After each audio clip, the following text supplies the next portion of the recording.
अगर कहीं पे डिफिकल्टीज आ रही है आपको तो आप उसे सुधारिए, इस एटीट्यूड के साथ पेपर अटेम्प्ट करो। ये मत सोचो कि पहला सवाल क्या है, ये मत सोचो कि 45 सवाल के 45 सवाल आप, ये मत सोचो ऐसे हो पाएगा क्या, अरे भाई किया है हमने भी, तुम्हारा भी हो जाएगा। ध्यान से सुनो, तो 3 क्वेश्चंस में से एक ही क्वेश्चन आपको करना है। 20 मिनट में आप कर पाओगे 15 to 20 क्वेश्चंस, 20 to 25 मिनट में। अगर आप 15 to 20 क्वेश्चंस करते हो तो 60 to 80 मार्क्स आपका आएगा।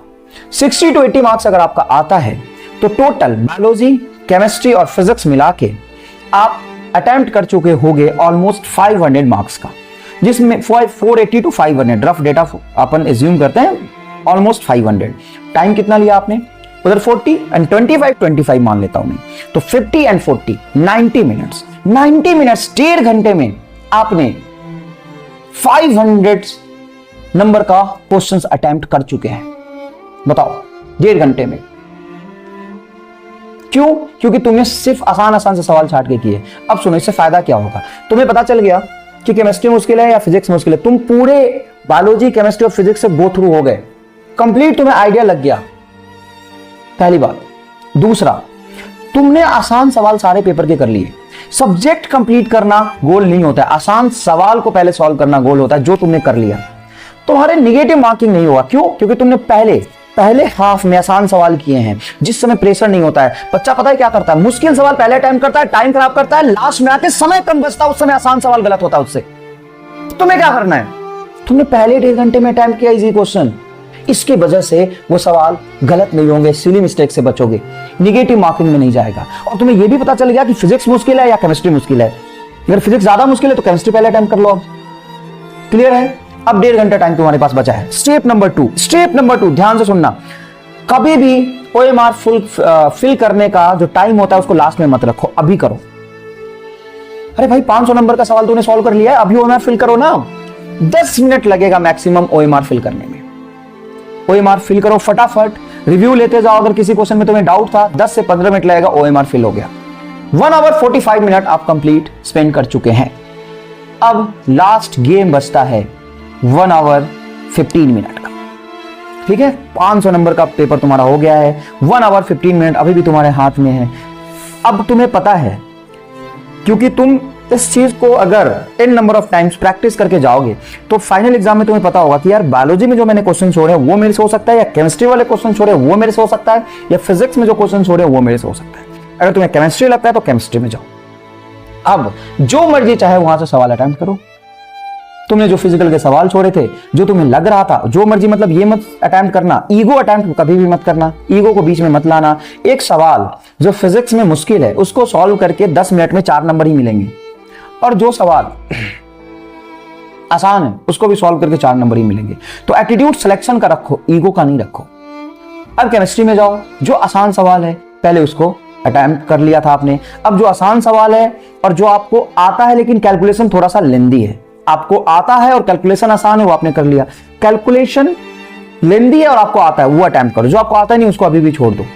केमिस्ट्री करो, फिर जाओ बायोलॉजी में, फिर आओ फिजिक्स में। तो यहां पे तुम्हें 1 hour 15 मिनट्स में आधा घंटा लग जाएगा केमिस्ट्री और बायो देखते हुए, क्योंकि बायो में सवाल ज्यादा तुमने छोड़े नहीं थे। केमिस्ट्री में 5-10 सवाल और हो जाएंगे। तो 30 तुमने 25 to 30 पहले ही कर लिया था। 5-7 सवाल करने में कितना टाइम लगेगा बेटा? 10-15-20 मिनट। और बायोलॉजी में 10 मिनट। अभी भी 2 hour 15 मिनट का टाइम खत्म हो चुका है, 45 मिनट बचा है। तुम्हें लग रहा होगा सर ये तो कहना आसान है आपके लिए, लेकिन जब करते हैं तो मुश्किल होता है। बेटा मैंने जिस तरीके से बताया है ना, तुम ऐसे ही करो, रिजल्ट आएगा। और अभी टाइम है एग्जाम का, इसको प्रैक्टिस करो। 1-2 प्रैक्टिस में तुम्हें समझ में आ जाएगा कि फायदा हो रहा है।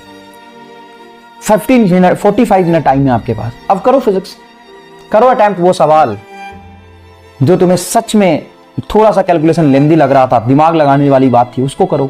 अगर वो 10 to 15 क्वेश्चन अटेम्प्ट कर लेते हो, उसमें से 12-13 क्वेश्चन सही हो जाते हैं। अब फिजिक्स में लास्ट के 5 सवाल या 7 सवाल बच जाता है, केमिस्ट्री में 2-3 सवाल बच जाता है। अब उसको थोड़ा सा अटेम्प्ट करने की कोशिश करो। रैंडम देखो कि यार ये टॉपिक मेरा स्ट्रांग है, ये करता हूं, ये छोड़ देता हूं। और याद रखना, फिजिक्स में जो क्वेश्चन 3-4 ऐसे होते हैं जिसको करना ही नहीं होता है, अगर उस क्वेश्चन को आप अटेम्प्ट कर रहे हो तो आपका सिलेक्शन का प्रोबेबिलिटी कम हो जाएगा। एग्जामिनर जानबूझ के कुछ ऐसे सवाल डालता है एग्जाम में कि आप उस क्वेश्चन को अटेम्प्ट करो, आपको लगेगा कि मेरे से हो जाएगा, एक बार सॉल्व करो नहीं हो रहा, दूसरी बार सॉल्व करो नहीं हो रहा, तीसरी बार में मान लो हो भी गया तो भी एग्जामिनर का पर्पस सॉल्व हो गया, तुम्हारा समय खराब करवाना था। मान लो एक मुश्किल सवाल तुम 2 या 3 टाइम में 5-7 मिनट या 8 मिनट लगा के सॉल्व भी कर लेते हो ना, या सॉल्व नहीं भी करते हो तो भी एग्जामिनर का पर्पस सॉल्व हो गया।